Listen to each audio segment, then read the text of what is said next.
Chapter 8. Upset. The second period was about to start. Kyle skated onto the ice as the first line took their positions. "It's so cool we're not playing with Connor anymore," said Eric. "He hogs the puck the whole time anyways," said Dave. "Sean's upset about it," said Kyle. "Better him than me," said Dave. Wham! Eric hit the puck out to Kyle. "Wow, Eric is really good," thought Kyle. "He's a better stick handler than Chris ever was." Kyle caught the puck from Eric's shot and skated toward the goal. Bam! An Archer's player slid up next to him and stole his puck. "I didn't even see that guy," thought Kyle. He glanced over at the coach, who was signaling him to keep his eyes open. Just behind the coach was Sean. Sean wasn't even watching the game. "It's not my fault I'm on the first line and Sean isn't," thought Kyle. Kyle stopped thinking about Connor, Sean, and Chris.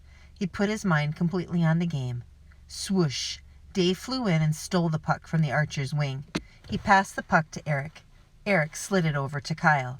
Kyle knew Eric was closer to the goal, so Kyle passed the puck back to Eric. One of the Archer's defensemen swept his stick at the puck as Eric skated by. The puck skidded across the ice. Kyle skated after it, and the Archer's players surrounded him. "Get out of there, Kyle!" Who shouted that, thought Kyle. It wasn't Sean or Coach Williams.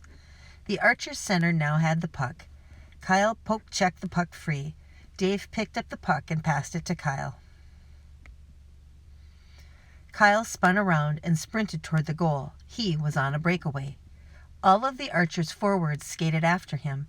Kyle could hear their blades scraping the ice behind him, getting closer and closer. Suddenly, Kyle's foot got stuck. He fell forward onto the ice. "Tripping," called the ref. "I didn't trip him," said the Archer center. "Your stick is under his body," said the ref as Kyle picked himself up.